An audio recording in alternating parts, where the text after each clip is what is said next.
Hello, my name is Maureen Shipman. And no, this isn't a sob story. At my sister's birthday dinner, in front of 30 people, she tilted her head, smiled, and said, "Still picking up discounted groceries at the end of the day?" They all laughed. I raised my glass and smiled back. 3 minutes later, the butler placed a copy of Forbes on the table, my face on the cover, headline blazing. You see, they'd spent years erasing me, cutting me out of family videos, rewriting my achievements as their own, calling me the quiet one, the backup plan. But they mistook my silence for surrender. What happens when the ghost in the family becomes the one who owns the future? And what if I told you they never saw it coming? It was the kind of evening where the air already smelled like money, linen suits, polished silver, perfume that cost more than my first apartment. The sky over Greenwich had started to dim, and the lights spilling from my sister's house looked like a magazine spread. I parked farther down the driveway on purpose. I didn't want the valet touching my car, a modest hybrid that would stand out among the Mercedes and Bentleys. Inside, the house hummed with voices. Callista's parties always sounded like a cocktail of bragging and polite laughter. A waiter in white gloves offered champagne as I stepped inside. I took the glass, smiled, and let the bubbles sit untouched on my lips. "Maureen, you made it." My mother's voice came sharp and rehearsed, the way she used to call for the family dog. She air-kissed both of my cheeks before stepping aside, revealing my sister. Callista was flawless, sleek blonde hair pinned up, a diamond bracelet catching the chandelier light. "You're late," she said, in that tone that somehow turned an observation into an accusation. "Traffic," I answered, setting down my coat. I could feel her eyes scanning my thrift store dress, the one I'd tailored myself. "Of course," she said, smiling wide enough for the photographers. "Come, we've just started dinner." I followed her into the dining room. A long mahogany table stretched the length of the room, dressed in white flowers and crystal. Every seat had a name card, and I found mine at the very end, next to the kitchen door. The scent of garlic and roasted lamb drifted out each time a server pushed through the swinging doors. I sat down quietly, folding my napkin over my lap. From where I was, I could see everyone. My parents at the center, Callista glowing in the candlelight, her husband laughing too loudly. I was close enough to the kitchen to hear the clatter of plates. Wine was poured, starting at the head of the table. I watched the red swirl from glass to glass, stopping just short of mine. The waiter hesitated, then circled back. I smiled at him. "It's fine," I said, though it wasn't. Conversation bloomed around money and vacations, Palm Springs, the Hamptons, old friends at Yale. My family could talk for hours about people who owned more than they did. I listened, nodding, taking small sips of wine that tasted too sweet. When Callista rose for her toast, every head turned. She tapped her glass with a spoon, waiting for silence that came quickly, as it always did for her. "To family," she began. "To legacy, to gratitude, to knowing where we come from." Her voice was smooth, practiced from years in courtrooms and galas. "We're lucky to have parents who taught us discipline and grace. To my husband, Bradford, for always believing in me." She paused. Her gaze flicked in my direction, then moved on. "And to everyone who makes this family shine." Applause followed. I joined in quietly. My glass was half empty now. I stared at the ripples in my drink, the distorted reflection of the chandelier above. I thought about the stories my family told about itself. How Callista was the driven one, the success story. How I had always been creative, which was just another word for impractical. They spoke of me as if I'd taken a wrong turn and never found my way back. Dessert came, tiny tarts and frosted cakes lined on silver trays. The laughter grew louder again, people rising for pictures. Then, without warning, Callista's voice sliced through the noise. "Maureen," she said, her tone honeyed but sharp. "Still picking up discounted groceries at the end of the day?" It took a second for her words to land. Then silence. A few guests tried to laugh, thinking it was a joke. Others looked away, embarrassed for her, or maybe for me. I felt my face warm, but I didn't blink. I met her eyes. The same gray-blue I used to follow when we were children. I lifted my glass, smiled, and said softly, "Still tastes better than the full-priced kind." A few people laughed, quickly, nervously. Callista's grin faltered just slightly. She looked down at her cake, pretending to care about the icing. The moment passed, as moments do in families that thrive on pretending nothing happened. Conversation resumed, but the laughter was thinner now. I sat there, quiet, tracing the rim of my glass with one finger. My smile stayed, but inside something shifted, a small click, like a lock turning. I thought of childhood dinners at this same table. Callista at the head even then, my parents leaning in to catch every word she said. They used to praise her speeches at school, her charm. I was the one who listened, cleared the dishes, disappeared. Even as adults, nothing had changed. My father's eyes flicked toward me only when my mother whispered, "Say something to your sister." He'd nod, distracted, already thinking about Callista's next promotion, her next magazine feature.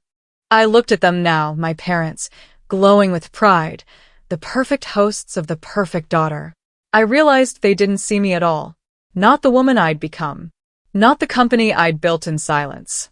The clatter of dishes from the kitchen jolted me back. A waiter brushed past with a tray of coffee cups. My seat near the door rattled with the draft. I took a breath, steady and deep. Across the room, James, the family butler, stood near the hallway, his hands folded behind his back. He met my eyes for half a second. Then he glanced toward the service corridor, where something was tucked behind the curtain, something flat, rectangular, wrapped in dark cloth. I turned my gaze back to the table, smiling again as if nothing had happened. If only they knew what James was holding behind that hallway door.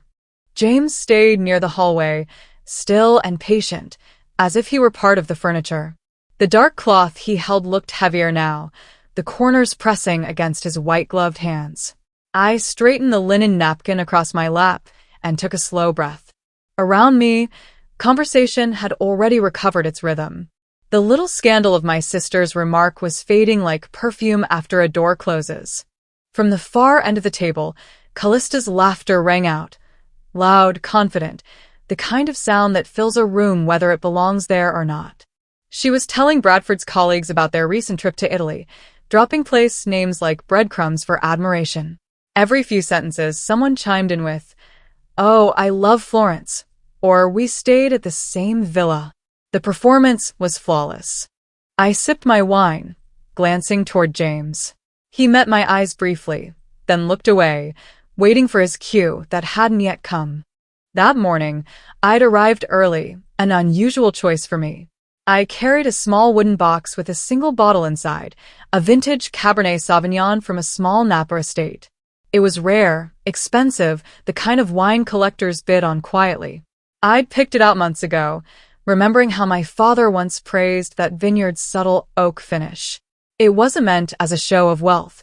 It was personal, a peace offering wrapped in understated luxury. "Give it to Mrs. Ridge," I'd told the concierge, knowing he would hand it to James. And he had. James thanked me, saying, "She'll appreciate it, Miss Maureen." Now, as the servers refilled glasses, I noticed my bottle was nowhere to be seen. Instead, Callista stood, holding up a different one, a glossy supermarket label with bright lettering. "Oh, this one's lovely," she said. "A new brand we've been enjoying lately." Mother clapped her hands together. "You always find the nicest things, Callista. You have such an eye for detail." I smiled into my glass. "Yes," I murmured. "She really does." My gift, apparently, had been replaced. I didn't need to ask why. Subtle hierarchy was the family's favorite game. Anything I brought was always too modest, too plain, too out of sync. This, I realized, wasn't about the wine at all. It was about keeping the story straight. Callista shines. Maureen lingers in her shadow. Between courses, James passed by to collect empty plates. He hesitated near me, lowering his voice. "Miss." Before he could finish, my mother's tone cut through the air. "James, don't bother her now. The guests need you on the other side." He bowed his head slightly, and moved on. My mother smiled at me. Darling, enjoy yourself. You hardly visit anymore. I wanted to tell her I visited more often than she noticed. But what would be the point?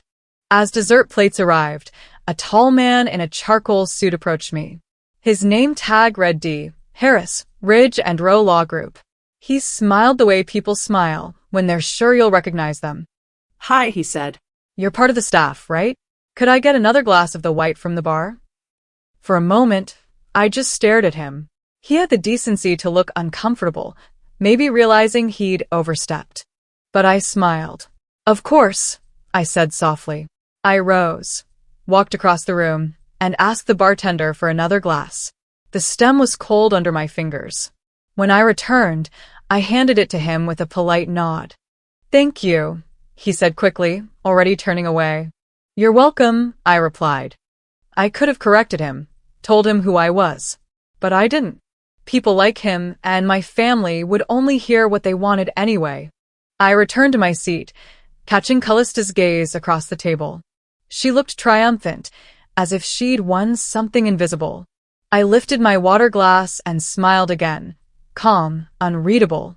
Inside, a small ember began to glow, a mix of fury and something sharper, resolve. The evening dragged on. Laughter grew louder as wine lowered inhibitions. Stories resurfaced, the kind that sound charming until you remember they're meant to humiliate someone. Remember when Maureen got lost on the way to prom? Remember when she brought that awful casserole to Thanksgiving? They spoke as though I wasn't sitting there, like a ghost listening to my own eulogy. Every insult, every false memory, settled into me like fine dust. I stopped trying to brush it off. I let it coat me, let it remind me what I'd built away from them, a life untouched by their approval. I noticed then that Delphine, Callista's daughter, had climbed onto her mother's lap. Callista smoothed the child's hair while talking to one of the guests. Delphine won first place in her school's speech contest, she said proudly. She's following in my footsteps. My parents beamed, eyes bright with adoration. I smiled too, even as I remembered the speech contests I'd won as a teenager, contests no one in this room had bothered to attend. James reappeared near the doorway. He looked at me again, discreetly, his expression unreadable. The black cloth package was gone now, probably stored nearby, waiting. I let my eyes drift toward the clock above the fireplace. The evening was slipping past 8. The laughter blurred into a single, constant sound, like static. Bradford raised his glass for another toast, this one impromptu. To my incredible wife, who somehow manages to juggle it all, career, family, grace. Everyone clapped. Even my parents stood.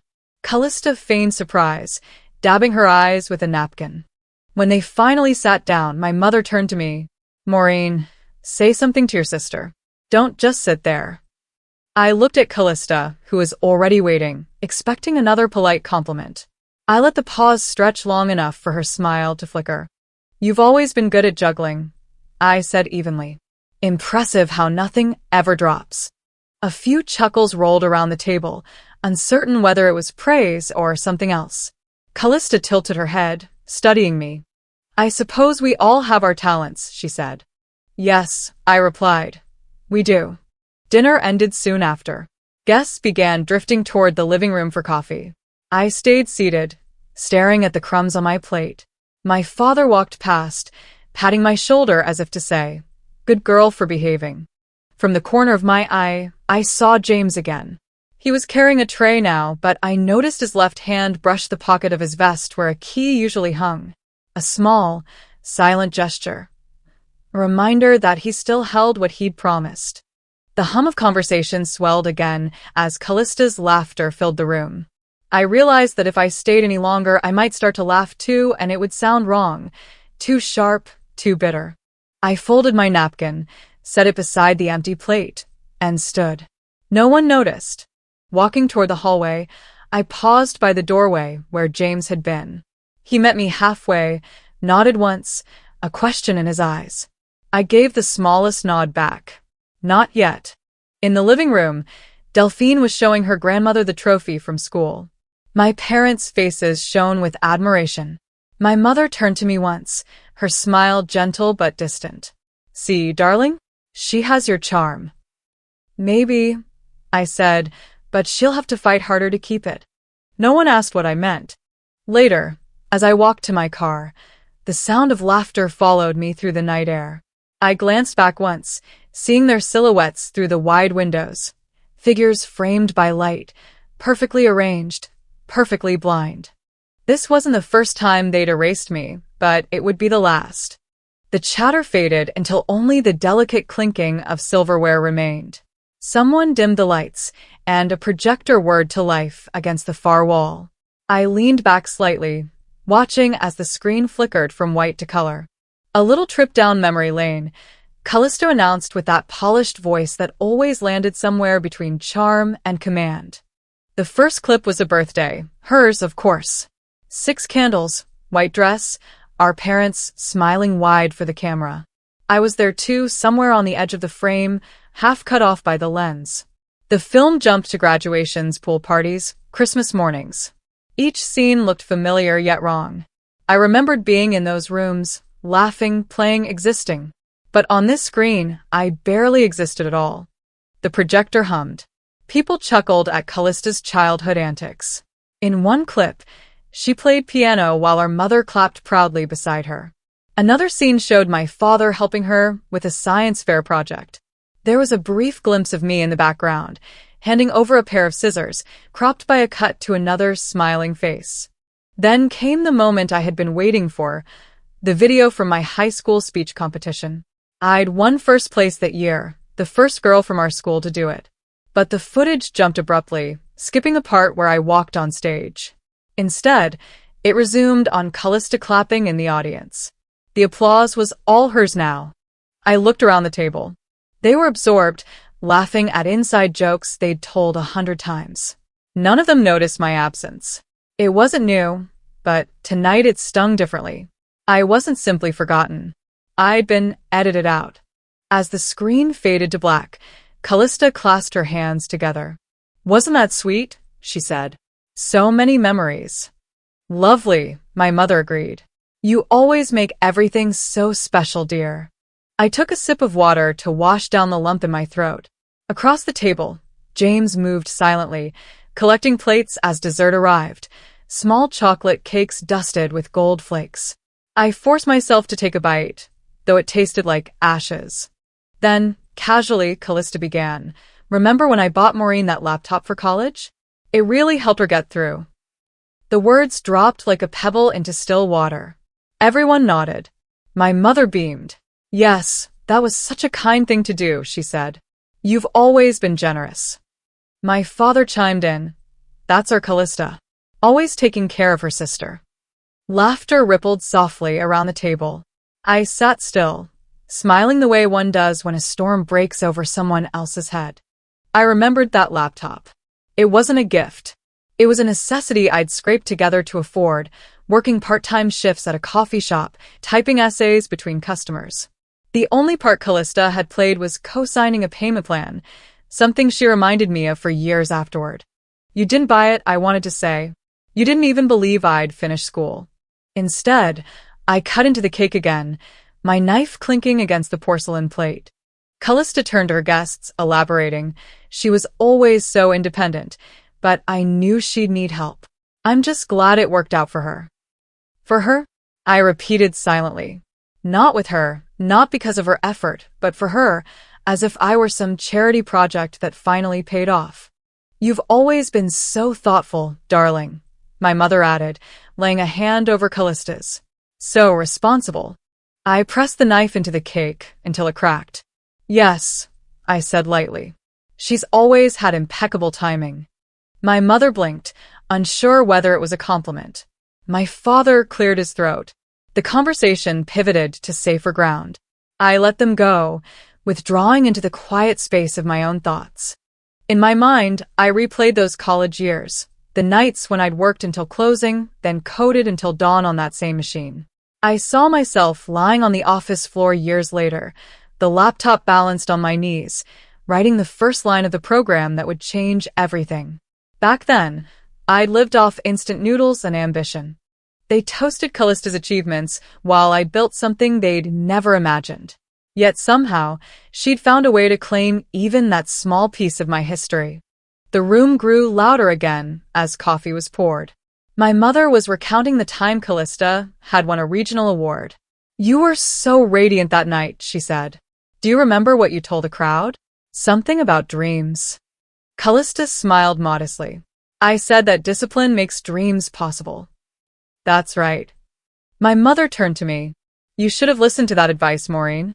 You had so much potential." Potential? The word landed like a backhand compliment. I dabbed at my lips with the napkin, pretending I hadn't heard. Across the table, my father gestured for another glass of wine. "Let's keep it light, shall we? It's a celebration." "Of course," I said. My voice was calm, too calm. No need to spoil the fantasy. Callista laughed uncertainly. "Oh, come on, it's just family fun." "Right," I said, leaning back. "Family fun." I let the phrase hang in the air. The silence that followed was short but sharp. I watched their faces shift, their smiles returning just a touch too late. James approached again to clear the plates.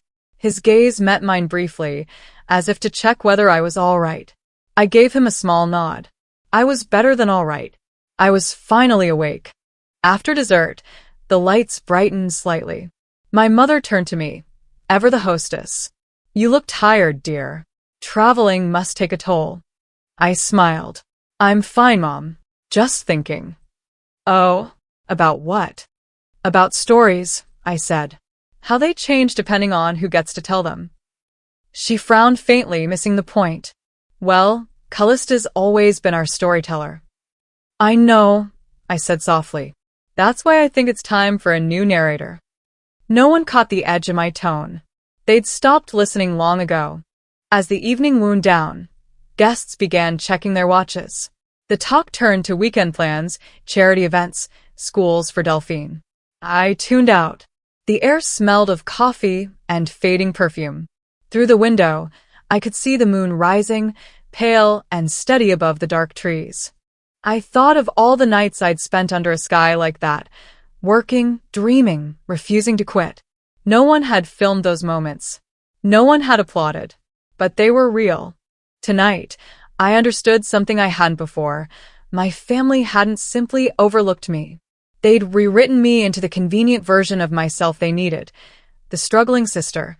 The one they could pity or ignore, depending on the occasion. They'd edited me out of their story to make theirs neater. But I wasn't a supporting character anymore. I folded my napkin and placed it neatly by my plate. Callista was still talking to a guest, laughing in that bright, ringing way. My parents looked content, proud of the family they thought they had built. I felt something inside me settle, like a decision finally made. If this was the story they wanted to tell, then it was time I told mine. A soft jazz number floated from the speakers overhead, the kind they play in country clubs to signal class without passion. The laughter had settled into its usual rhythm, easy, comfortable, as if no one at that table had ever said anything cruel or rewritten a memory to suit their own version of the past. I pushed my chair back slightly, enough to stand without drawing attention. Someone called after me, asking if I was headed to the powder room, and I nodded, smiling just enough. But I didn't go toward the hallway. I veered left, through the side corridor that led toward the rear conservatory, Callista's vision room, as she once called it in a lifestyle interview. The conservatory looked exactly how she described it. Vaulted glass ceiling, pale hardwood floors, custom-made bookcases, filled with untouched first editions. Tonight, it served as an overflow space for her networking circle. I heard her voice before I saw her. "Predictive threat detection," she was saying. "We're going beyond traditional endpoint security and into proactive, behavior-driven AI. That's where the real innovation lies."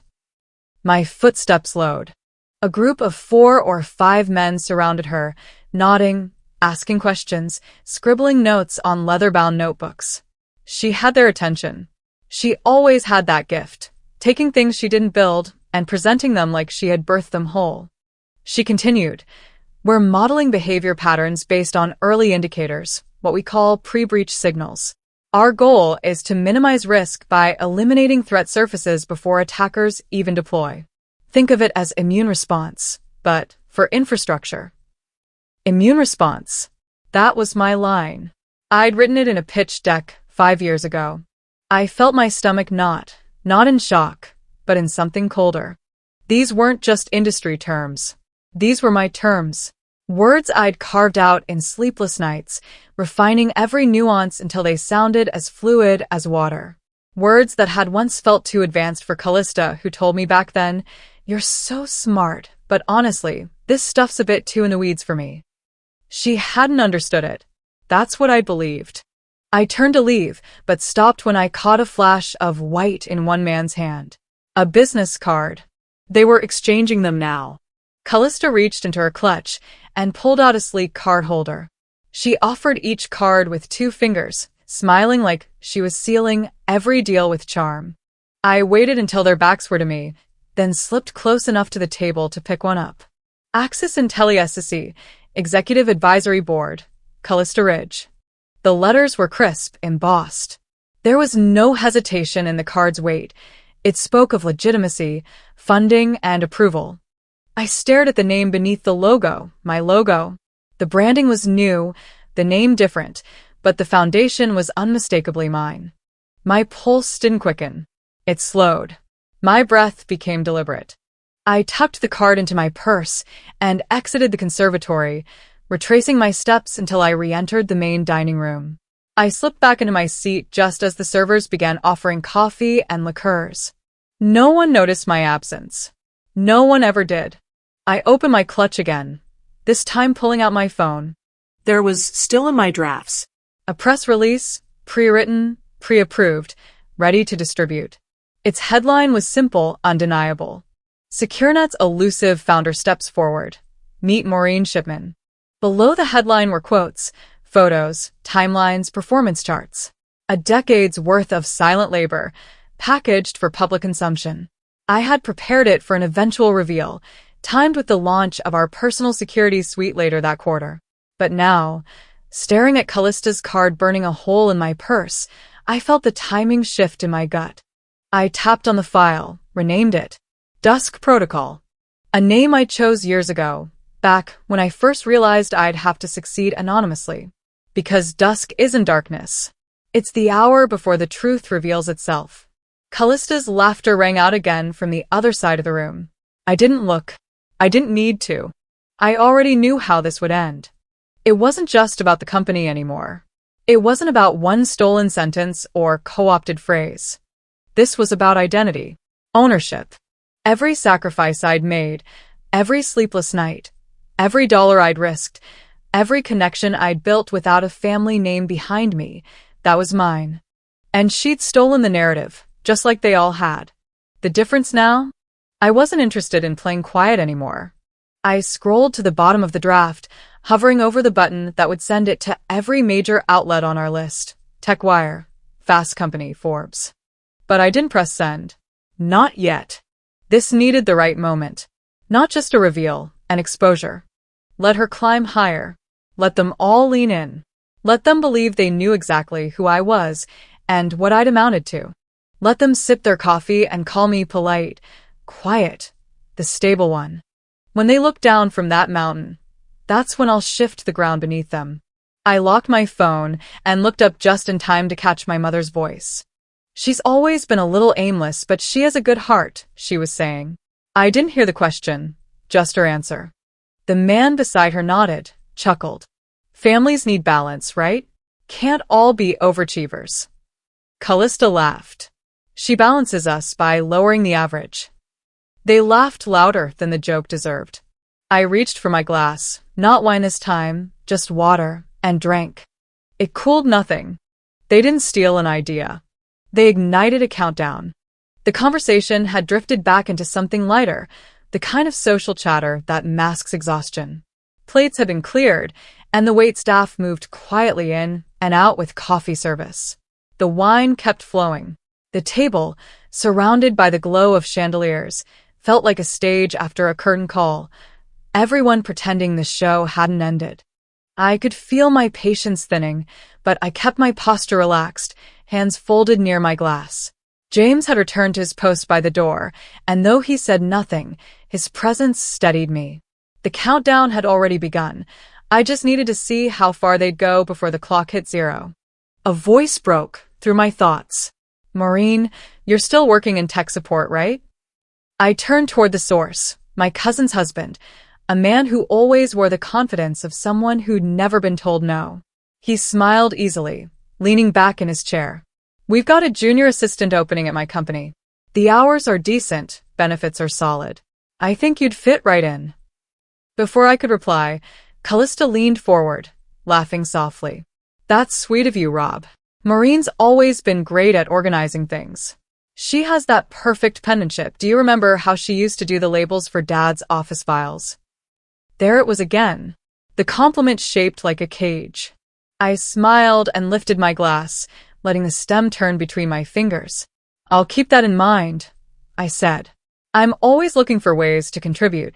A few people chuckled, assuming I was being modest. Callista gave me a satisfied nod, the kind you give a child who's learned to take a hint. Inside, something quiet and razor-sharp began to form. Mother set her coffee cup down. You were always the one who kept yourself, Maureen. So dependable. Never any trouble. My father, polishing off the last of his brandy, added, That's right. You were our rock. Callista had all the fire, but you, well, we always knew if things didn't work out, you'd be there. Their rock. Their backup. The one they could lean on while they stood in the spotlight. I gave a polite nod. Everyone needs a solid foundation. They didn't catch the edge in my tone. Or maybe they did and chose to ignore it. Callista looked at me then, studying my face, as though she sensed a shift but couldn't identify it. You've always been good at staying grounded, she said. That's rare these days. Grounded, I echoed, setting my glass down. Or buried. The table fell quiet for a beat before laughter awkwardly filled the space. I smiled along, the kind of smile that doesn't reach the eyes. Don't be dramatic, Maureen, my mother said gently, though her voice carried that note of warning. Remember your place. I leaned slightly forward, folding my hands on the table. Sometimes the quiet ones aren't planning to stay behind, I said, my tone even. Sometimes they're building exits. A hush spread again. Callista tilted her head. What does that mean? It means, I said, holding her gaze, that silence isn't surrender. No one spoke. The words hung in the air like the final note of a song no one expected to end. After a few seconds, my father cleared his throat and turned to Bradford. So, about that real estate deal in Boston. The conversation lurched forward, but I felt the energy shift. Callista looked unsettled now, her confident posture wavering just a touch. I had never spoken to her like that before. I let them talk, let them fill the silence I'd left behind. My food was untouched. The laughter returned, thinner this time. I stood, smoothing the front of my dress. Excuse me, I said. I need some air. The night outside was cooler than I expected. The garden lights shimmered across the trimmed hedges, throwing long shadows across the grass. The air smelled faintly of jasmine, the same scent that used to drift into our windows when we were kids playing tag out here. I followed the stone path toward the far end of the yard, where the noise of the house faded into distant murmurs. The memory of those childhood evenings came back vividly. Callista always the one who made the rules, who decided who could play and who had to sit out when the game turned serious. I used to let her win. That was my mistake. I stared at the glowing windows, silhouettes moving inside. To them, I was still that younger sister sitting out in the dark, waiting for permission to rejoin the game. But the girl they remembered didn't exist anymore. I'd buried her years ago, under deadlines and code, and decisions no one believed I could make. They saw obedience. I saw survival. They saw quiet. I heard strategy. I breathed deeply, steady, feeling the grass brush against my heels. Somewhere inside, the music changed again, something lively, meant to wash over the tension. It was too late for that. Through the open window, I caught Callista's voice. You know how Maureen gets, she said lightly. Sensitive. She means well. I smiled to myself. Sensitive. They had no idea. I walked back toward the patio doors, my reflection appearing in the glass. The woman staring back at me looked composed, calm. But under the surface, every calculation had already been made. If they noticed the shift in my posture when I returned, they didn't comment. Callista's eyes flicked toward me once, then away. My father was telling some story about business ethics to a half-listening guest. My mother was correcting the server about the type of coffee she'd ordered. Everything was normal again. And yet nothing was. I sat down, folded my napkin neatly, and waited for the next blow to land. They would always throw one more before the night ended. It was a family tradition. But this time, I wasn't absorbing it. I was recording every word, every false smile, every careless cruelty. I'd already decided how it would end. The lights dimmed slightly as dessert arrived, signaling that the night was almost over. I glanced at James, still stationed by the door. He gave me a small nod. Yes, I thought. Let them finish their performance. Out in the garden, the wind picked up, rustling the leaves. For the first time all night, I felt at peace, not because I'd forgiven them, but because I no longer needed anything from them. I gave them one last chance to stop. I stepped back into the dining room, composed, the same calm mask fixed in place. My pulse didn't match my face. Inside, there was a stillness sharp enough to cut glass.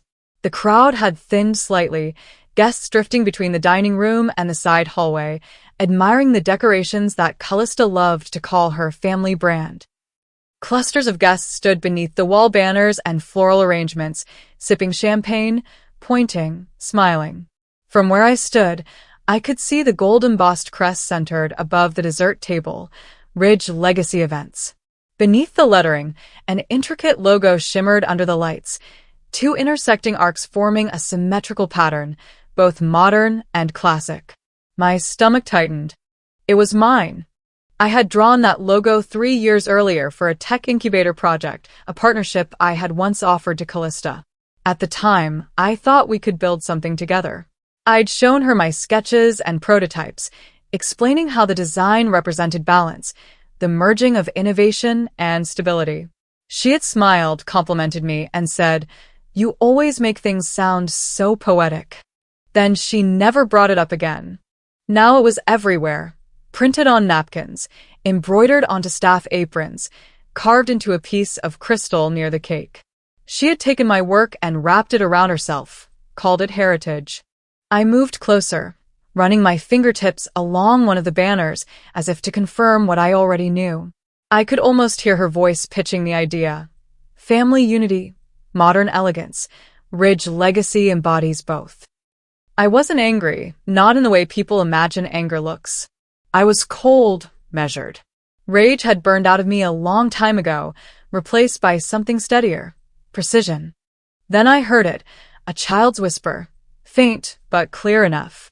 "That's my Aunt Maureen," said Delphine, her voice sing-song and soft, the way children speak when repeating something they've overheard.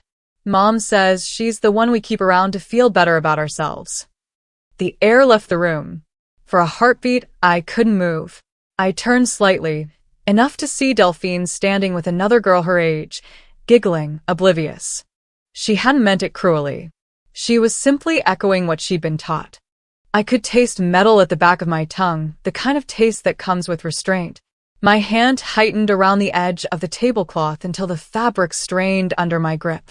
Across the room, Callista laughed at something a guest said, tossing her hair over her shoulder, every inch of her gleaming under the chandelier.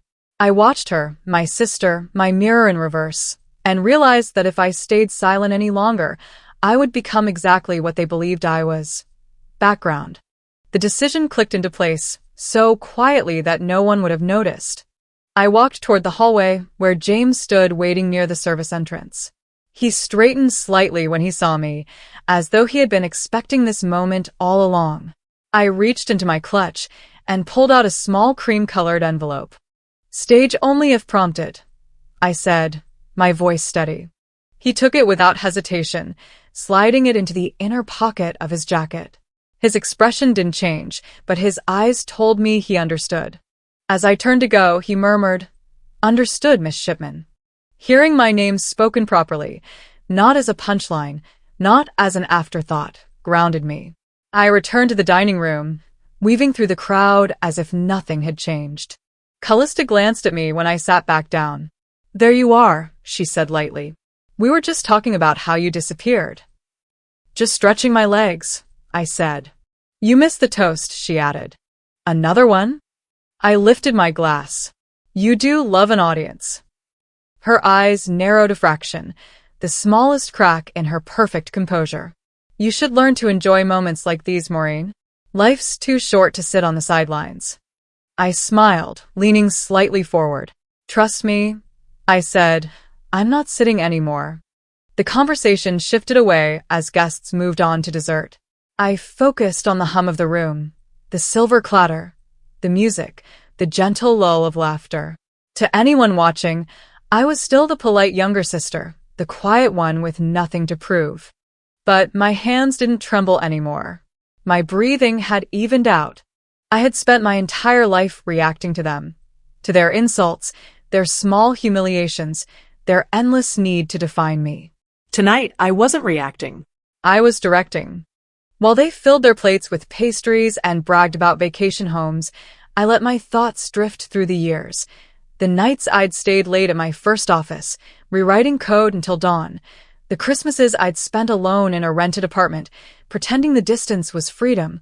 The countless family dinners where my silence was mistaken for weakness. They had mistaken the pause before action for surrender.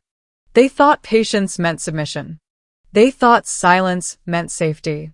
But silence, I had learned, is a weapon sharper than sound. I looked across the room again. My father was laughing with a business associate, oblivious. My mother was fussing over a table arrangement. Callista stood at the center, radiant and confident, the perfect hostess. None of them noticed the man standing discreetly by the doorway, hands behind his back, waiting for a cue that would come soon enough. The hum of conversation filled the room, the sound of people utterly certain of their own importance. I sipped my coffee, steady, calculating the rhythm of the night like a conductor waiting for the downbeat. I thought of every time I had swallowed an insult, every time I'd smiled through the sting. They had mistaken grace for weakness. But grace, when chosen, is control. My reflection in the window caught my eye, a woman poised, collected, unreadable. Not the quiet disappointment they thought they knew, but the architect of her own reveal. They mistook my silence for surrender. I thought, setting my cup down gently. It was strategy. The piano in the corner shifted to a softer tune, something elegant and old. Callista clinked her glass for attention again, ready to begin yet another round of self-congratulation. I didn't interrupt her. I didn't need to. All I had to do now was wait for my name to be called. The low murmur of conversation hummed around me like static. I sat perfectly still, hands folded in my lap, waiting. James had slipped out through the side hallway a few minutes earlier, moving with the same discretion he always had, the kind of silence that only people who truly observe can master.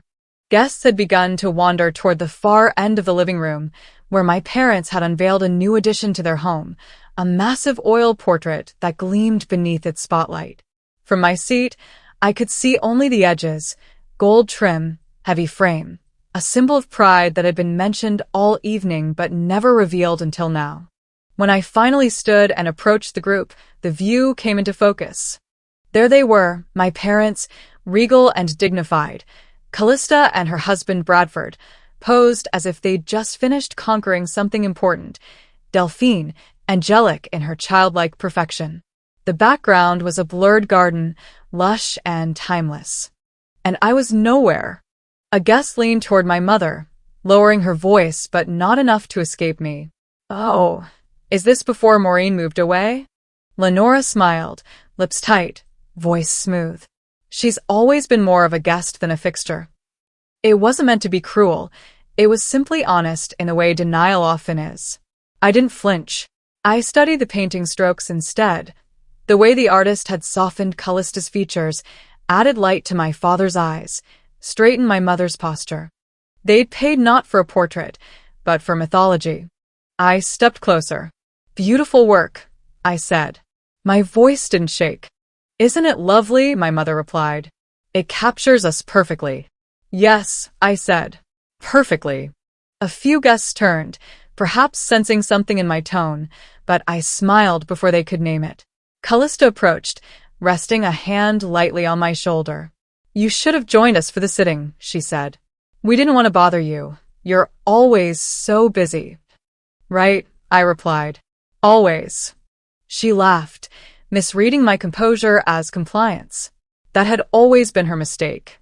The group began to disperse, shifting toward the buffet again, and I drifted to the edge of the room, near the open bar. That was when I heard the voice that once used to mean opportunity. "Callista Ridge," said Mrs. Whiteley, all pearls and posture. "I just can't stop talking about your new venture.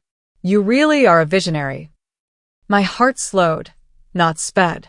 Mrs. Whiteley, my former mentor, one of the first investors I'd ever approached, years ago, back when my idea was nothing but sketches and late-night emails.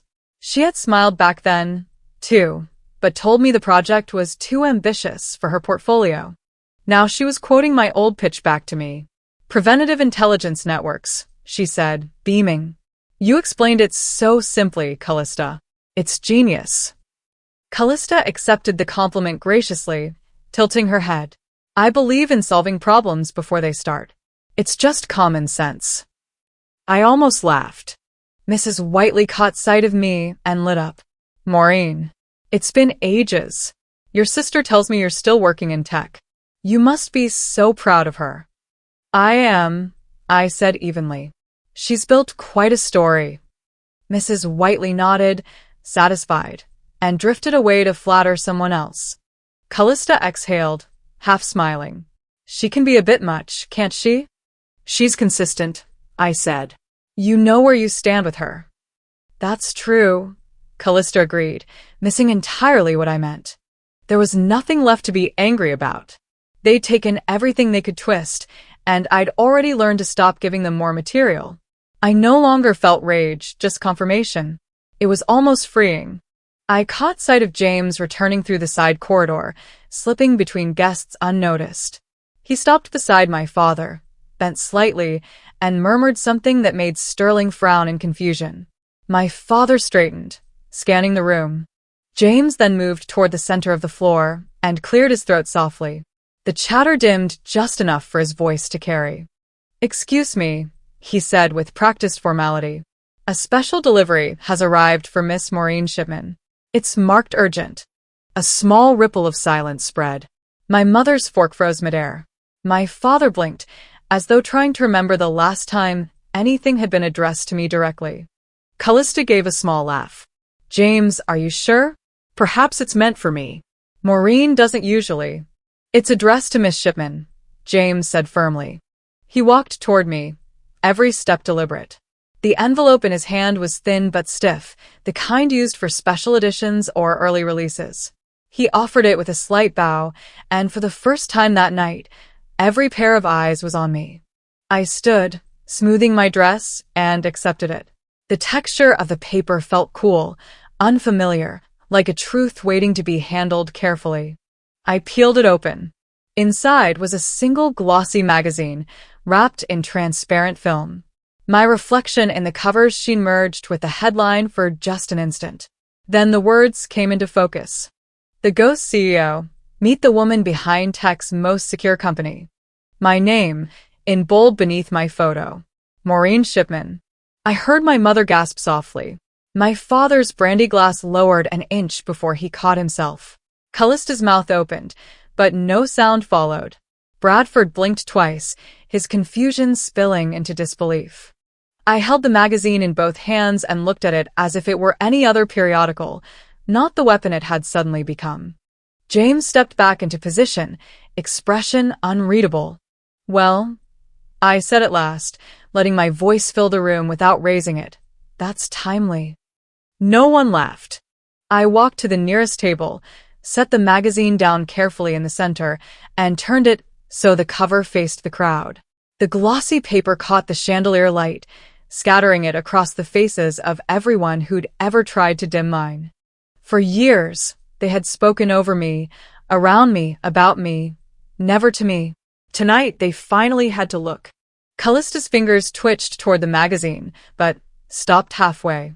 She glanced at me, searching for something, maybe mercy, maybe denial, but I offered neither. Around us, the silence grew until it filled the space between every breath. My mother broke first, whispering, "Maureen, is this you?" I smiled gently.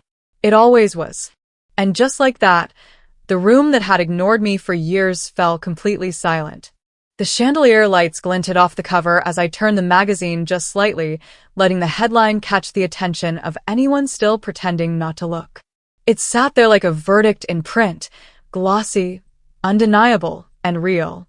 I stepped back from the table, allowing space between myself and the object they now had to reckon with. No words, no family story, no curated holiday card could spin their way out of what they were seeing. Sterling froze mid-sip, his wine glass suspended just inches from his mouth. It remained there for an awkward beat before he finally set it down, carefully, like the slightest movement might trigger something irreversible. Lenora gasped, but it was a soft, rehearsed kind of sound. Not surprise, but the reaction of someone caught off guard by a headline they wished they'd been briefed on first. Her lips stretched into a smile within 2 seconds, the kind she'd used for years at brunches and fundraisers. Callista didn't move. At first, her brow creased in confusion, like she was trying to figure out why my face was on something that didn't involve her. Then her eyes widened slightly, recognition blooming like frostbite. Her expression fell through stages, dismissal, doubt, disbelief, and finally, something close to fear. Bradford spoke first. Of course he did. "You're Kay, Shipman?" he asked, voice raised half a pitch too high, like he couldn't quite compute what he was saying. The room buzzed softly as conversations dissolved into murmurs. Forks were set down. Chairs shifted. The quiet grew loud. I didn't raise my voice. I didn't need to. "Yes," I said. "That's me." The silence that followed wasn't hostile. It was weighty, the kind that comes not from judgment, but from the sudden recognition that you've been wrong for a very long time. I looked directly at Callista. Her face was frozen in place, jaw tight. If she had something to say, it was still spinning its wheels behind her eyes. I turned back to the room. "I built SecureNet," I said evenly. "I've been leading it for 11 years. Every security system you quoted earlier, Callista, they're mine." My father's mouth opened slightly. He looked at me like I'd grown a second head. "You built that company?" "Yes," I answered. "Without funding, without mentorship, without anyone in this room asking me once about what I do." Bradford gave a low whistle, leaned back in his chair like this was a poker game, and I'd just laid down 4 aces. Lenora's voice floated out, practiced and gently pained. "But why wouldn't you tell us?" I turned to face her. Because pride in this family has always come with conditions. I didn't want approval that required me to shrink first. Callista finally found her voice. "Maureen, come on. You could have told us. We would have supported you." I raised an eyebrow. Is that what that was? Support? I gestured toward the center of the room. Was it support when you erased me from family videos? Or when you called me the one you keep around to feel better about yourself? When you co-opted my ideas and called them yours? She flushed, but still tried to keep her smile. "That's not fair." "No," I said. "It never was." My mother stepped forward slightly, hands clasped. "You should have given us the chance, dear. We didn't know." I met her eyes. "You had decades." That was when the room truly went quiet. Not in shock, but in understanding. Everyone in that space, friends, colleagues, extended family, now saw the dynamics not just as an awkward sibling rivalry, but as something systemic, something they'd all played into. I didn't need their apology. I didn't want it. I'd brought proof instead. I felt the weight of the moment settle on my shoulders, and then I stepped away. Quietly. I left the magazine on the table. It no longer belonged to me. It belonged to the people who needed to sit with it. Without a word, I walked across the room, through the side hallway, and toward the stairs. No one tried to stop me. I didn't hear footsteps behind me, only the faint echo of hushed voices trying to recalibrate what they thought they knew. Upstairs, the hallway was dimmer. Fewer lights, less noise. My childhood bedroom was still on the left, second door, after the linen closet. The door was cracked open slightly. I pushed it gently and stepped inside. I hadn't been in that room in nearly 10 years. It no longer looked like a bedroom. Plastic storage bins lined one wall. An ironing board leaned in the corner. Rolls of wrapping paper peeked out of a broken basket. Old decorations, half-used candles, faded ribbons, were stacked on the dresser. My bed was gone. So was the desk. A space that had once been mine had become a place to store things no one needed but didn't want to throw away. I stepped further in, ran my hand along the edge of a plastic bin, and caught the faint smell of cardboard and mothballs. It didn't hurt the way I thought it would. It just confirmed what I already knew. There had never been a space for me in this house. Not really. Only assignments, roles to fill, expectations to keep in check. But grief didn't come. No anger either. Just relief. I stood there for another minute, then reached for the doorknob and pulled it closed behind me. I didn't slam it. I didn't lock it. I simply closed it, carefully, fully, and turned away. There was no room left for me in this house. Luckily, I'd already built my own. By the time I descended the staircase, the energy downstairs had shifted. Conversations had dulled into small talk, the kind people use to recover from embarrassment. The sharp edges of the earlier silence had rounded off into hushed tones and forced laughter. No one looked directly at the magazine anymore, but no one had dared move it either. I walked back into the dining room slowly, not to make a scene, but because it no longer felt necessary to rush through moments like this. James was standing by the door, posture straight, hands folded behind his back like a sentinel. Our eyes met, and for the first time in the entire night, I felt a quiet warmth in my chest, something close to steadiness. He nodded slightly. I nodded back.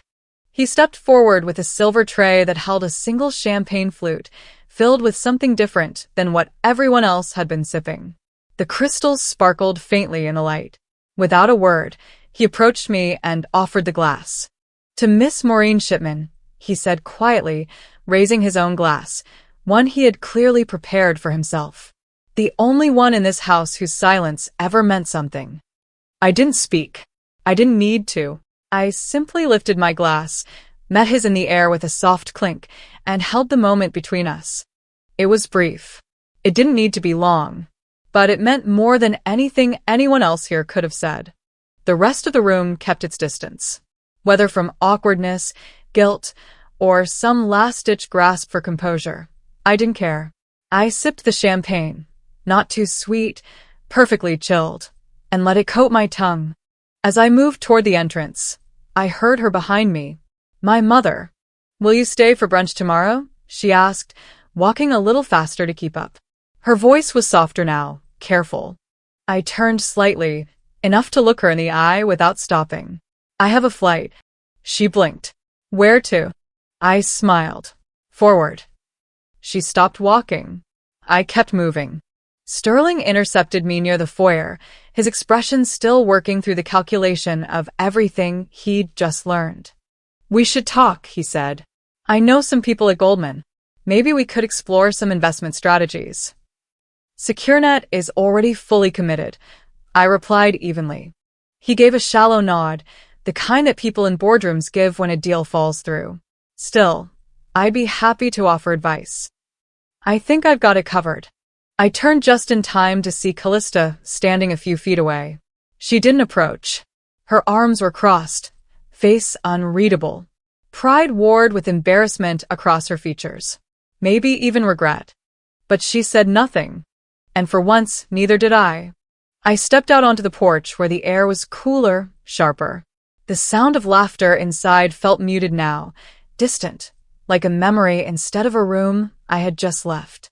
Back at the hotel later that night, I dropped my clutch on the desk and opened my laptop. The room was quiet, the hum of the city outside barely audible.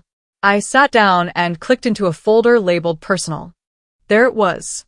An old draft email to my family, written years ago. It was raw, messy, the kind of message you only write when you're on the edge of giving up. I had written it after one Thanksgiving dinner that left me sitting in a parking lot alone, wondering why I kept trying. I read the email through once, slowly. Then, without hesitation, I hit delete. I opened a new tab and uploaded the final version of SecureNet's public announcement. Our team would launch it at 9 a.m. Eastern the next morning. All press contacts, scheduled interviews, and rollout assets were ready. It was happening not as a reaction but as a choice. Weeks later, I stood on stage at the Women in Cybersecurity Summit, looking out over a room filled with engineers, founders, students, and leaders, mostly women, mostly those who had been told, like me, that they weren't the face of innovation. I shared our story, not just the company's, but mine. How I built something in silence. How I survived being overlooked without becoming invisible. How I turned every dismissal into discipline. I ended the talk with a quote, not from a famous figure, not from some mentor, but for myself. The silence they gave me, I turned into code. There was a pause in the room. Then applause, not thunderous, but steady, sincere. Afterward, 3 young women approached me. One said she was the only Latina engineer in her department. Another had been rejected from 5 accelerators. The third had almost dropped out last year. "You made us feel seen," one whispered. "I know the feeling," I said. Later, as I packed my things, I got a text from James. Just one line. "They're still talking about that magazine." I smiled, slipped my phone into my bag. They may